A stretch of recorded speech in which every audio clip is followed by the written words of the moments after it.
मरकजी वजीर बंडी संजय कुमार ने अपने फर्जंद के जिनसी दस्तदराजी मुकदमे में मुलजिम बनाए जाने के बाद कहा कि इनके खानदान को सियासी तौर पर निशाना बनाया जा रहा है। बंडी संजय ने कहा कि इनके फर्जंद ने इन्हें तयक़ुन दिया कि इसने कोई गलती नहीं की है। उन्होंने कहा कि अगर इनके बेटे ने भी गलती की है तो इसे सजा दी जानी चाहिए। वो ऐसे शख्स नहीं हैं कि अपने फर्जंद के लिए अलग कानून और दूसरों के लिए अलग कानून में यकीन रखें। बंडी संजय ने करीमनगर में खिताब करते हुए जज्बाती अंदाज में कहा कि जिस वक्त से उन्होंने पार्टी का झंडा उठाया है उस वक्त से उन्होंने आराम नहीं किया है।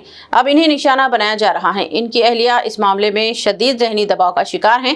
उन्होंने कहा कि इनके फर्जंद भागीरथ का कहना है कि वो बेकसूर हैं, लेकिन कुछ लोग इसे मुजरिम के तौर पर पेश कर रहे हैं।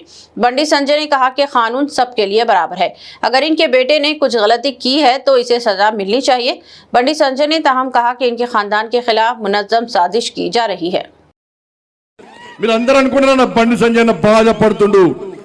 బండి సంజయ్ బాధపడను, నేను బాధలు పడ్డోనే అన్న, నేను బాధలు భరించరునేనా ఏ రోజు నా జీవితంలో ఎంజాయ్ చేయలేను।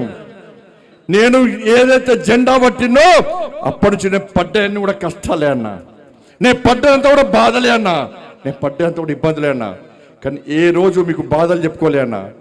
ఈ సమాజమే నా కుటుంబంను భావిస్తున్న తరంలో నా కుటుంబం మీద రాలేసి నా కుటుంబాన్ని బజార్ పాలు చేస్తే తప్పు నాదన్నా। మీ అందరికి క్షమాపణలు నేను చెప్తున్నాను, ఎందుకంటే నా కొడుకు టైం ఇవ్వలే, నా కొడుకుతోనే మాట్లాడలే, మీరే తమ్ముళ్ళు అనుకున్నా, మీరే కొడుకులు అనుకున్నా, పొరపాటు చేసింది నేనన్నా। నా కొడుకు టైం ఇవ్వకపోవడం పొరపాటు నేను చేసినన్నా, నేనే నాకు తప్పు చేసింది, నేను క్షమాపణలు చెప్తున్నాను మీ అందరికీ।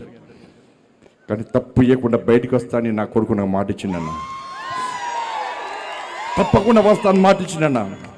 నిజంగా తప్పు చేస్తే నా కొడుకును కూడా నాకు క్షమించన్నా, ప్రసక్తి లేదన్నా।